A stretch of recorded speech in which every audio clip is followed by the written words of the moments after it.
Hey, what's up guys? Today, I'll show you a horror thriller film, Boston Strangler. Spoilers ahead, watch out and take care. The story began in Boston in 1962. A young reporter named Loretta was working for a local newspaper. By chance, she discovered that 3 single women had been raped and murdered in the area. After careful investigation, Loretta believed that these crimes were likely the work of the same person. With her boss's permission, Loretta launched a thorough investigation. She learned from eyewitnesses that the first victim was tied to a chair with a broomstick between her legs when she was killed. Strangely, the victim's neck was tied with a bow made of pantyhose. Through her connections, Loretta obtained the death reports of 2 more victims. Like the first, they had been tied up and strangled with pantyhose bows. All the victims were over 60 years old. It seemed that the killer, nicknamed Boston Strangler, was not only a psycho, but also a pantyhose fetishist. Loretta published her findings in the newspaper, which caused a sensation. However, the police department received many complaints and pressure from the public, so the chief temporarily suspended the investigation. But the killer did not stop. A few days later, he struck again, posing as a maintenance worker and knocking out an elderly woman with a hammer before drowning her in the bathtub. The case received renewed attention from the media, and Loretta was assigned an assistant to help with the investigation. After several days of effort, they contacted the victim's family and learned more about the crime. The news caused a stir again the next day, and countless reporters swarmed to the police station, demanding an explanation. As the pressure mounted, the killer struck again, this time taking the life of a young woman.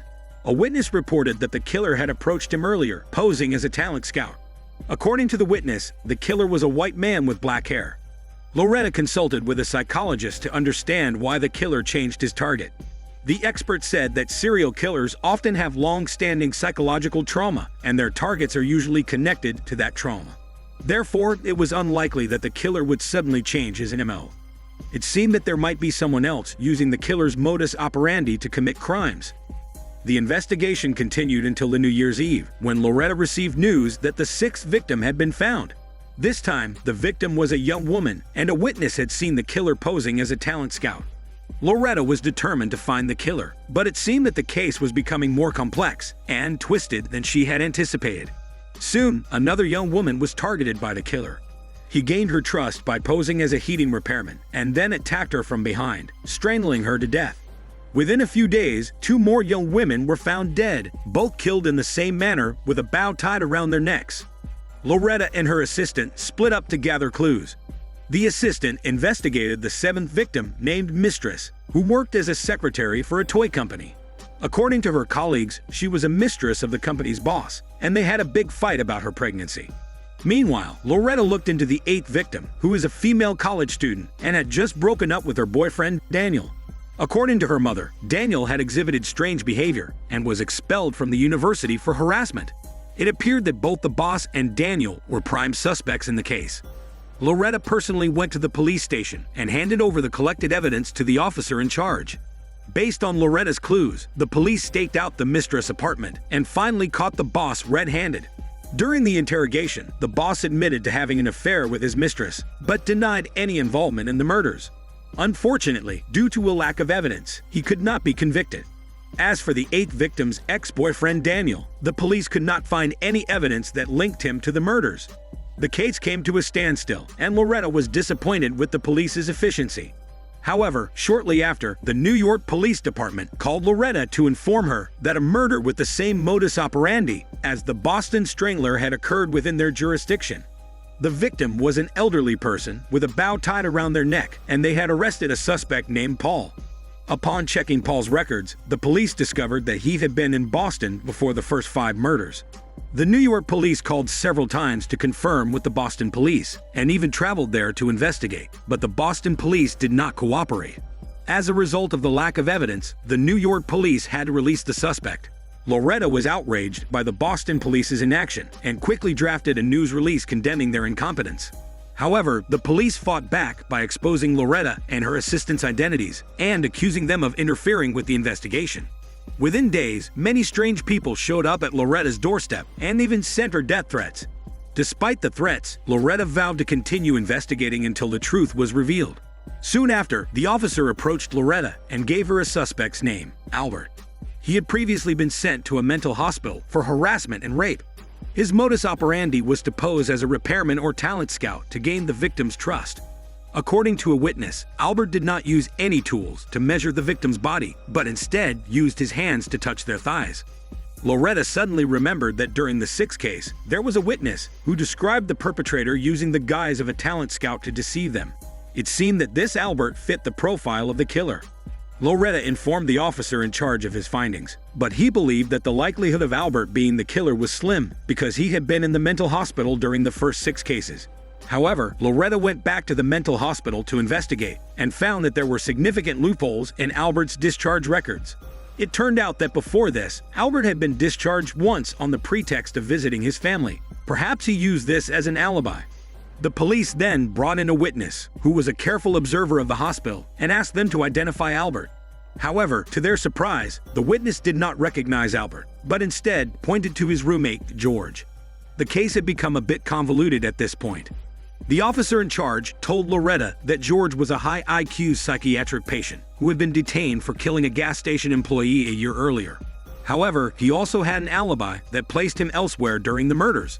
Meanwhile, a lawyer who had somehow gained fame suddenly appeared on the scene.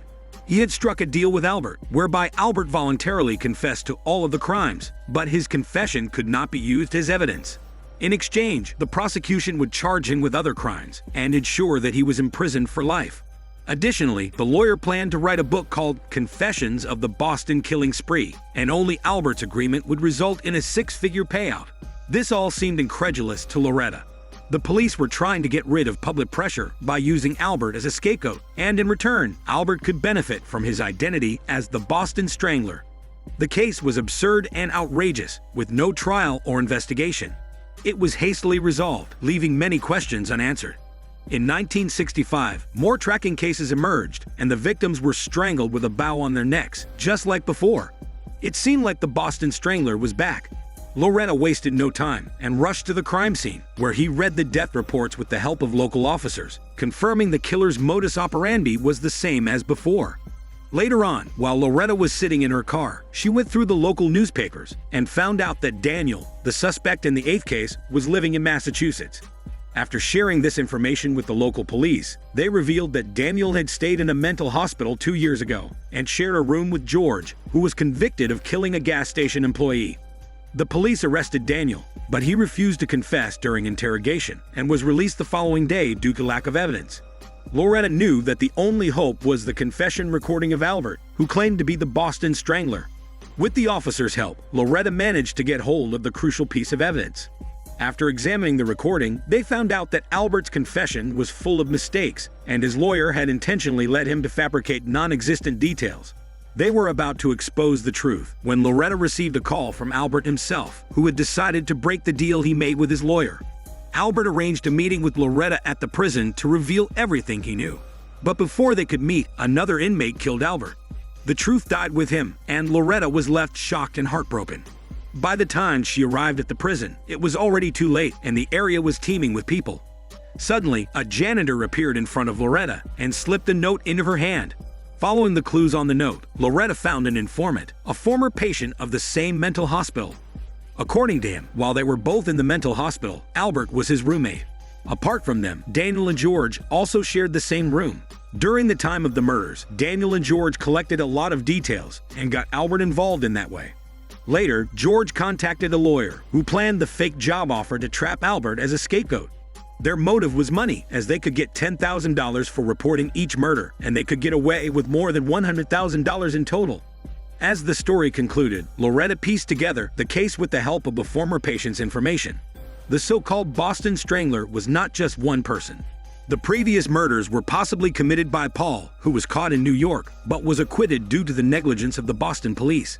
The subsequent murders of young women were committed by other people, imitating the Boston Strangler, such as the boss who killed his mistress, Daniel who threatened his ex-girlfriend, and George who disguised himself as a talent scout. Albert was just a scapegoat who was manipulated by George and his accomplices, and Albert was silenced by the police, who possibly sent the inmate to kill him as shown earlier. Not long after, Loretta discovered and publicized the truth, causing a huge uproar in society once again. Under pressure, the police launched a new investigation into the murder cases. With the efforts of Loretta and her assistant, they were able to obtain another chance to solve the case. However, the ending was still unsatisfactory. Loretta's dedication to the investigation led to the breakdown of her marriage, and Daniel was not charged with murder. George also did not get his reward. Behind the 13 brutal killings, there were 12 cases that remained unsolved, with only one linking Albert as the murderer due to the DNA evidence. In the end, no others were held accountable for their crimes, proving the old adage that hell is empty and all the devils are here. This is a true story that leaves a haunting impact on society.